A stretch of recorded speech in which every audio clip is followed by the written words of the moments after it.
Hæ, hér ætla ég að fjalla ítalska leikinn þegar hvítur leikur C3 við hugmyndina að ná miðborðinu með að leika D4.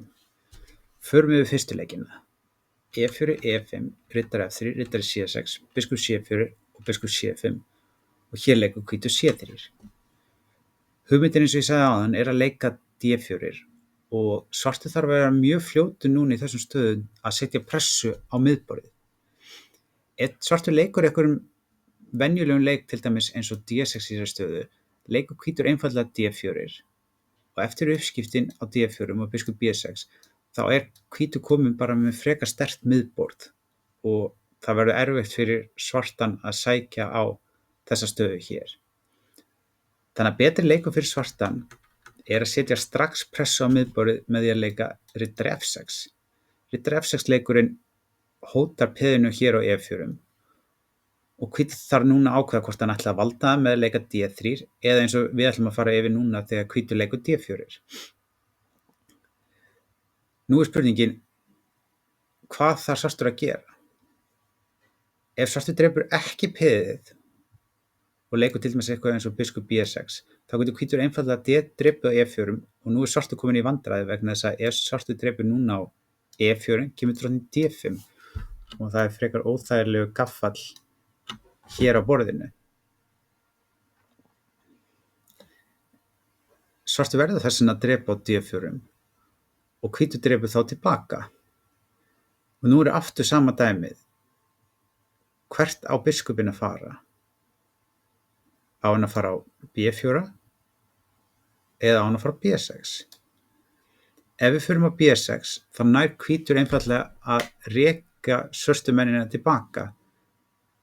Hvítur leikur E5 og eftir til dæmis leik eins og riddari E4 kemur drottning E2 og svartur er einfaldlega að tapa manni í þessari stöðu því það er engin almennileg leið til þess að valda riddarann.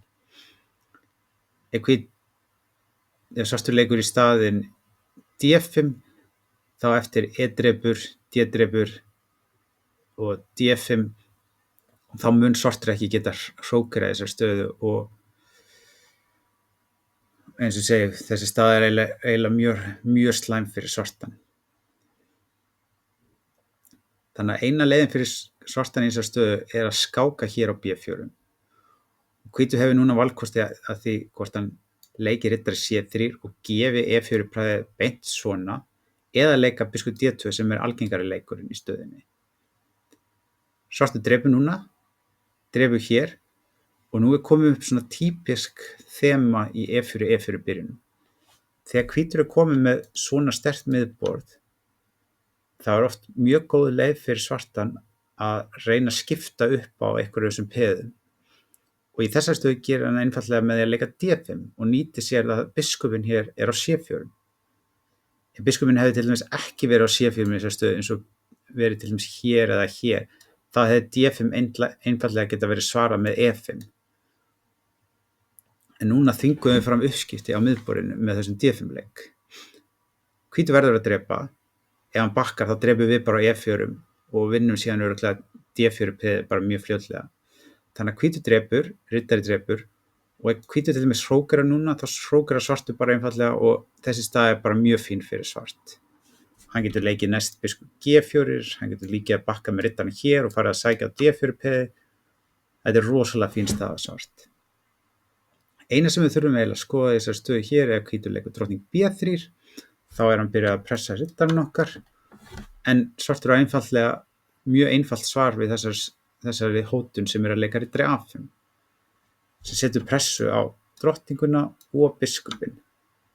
Þannig að hvítur til dæmis skákar, leikur svartur einfaldlega C6 og þá er ennþá hótunin hér og líka hótunin hér, þannig að hvítur þarf að skáka með drottningunni og svartur einfaldlega bakkar með riddarinn á C6 og býr til aðra hótun sem er að leika riddari B6 og skipta þá uppi á biskupnum. Hvítur leikur þá biskup B5 og svartur leikur biskup D7. Og þetta er í sjálfum sér bara einfaldasta leiðin fyrir svartan til þess að bregðast við þessu C3 og D4 plani.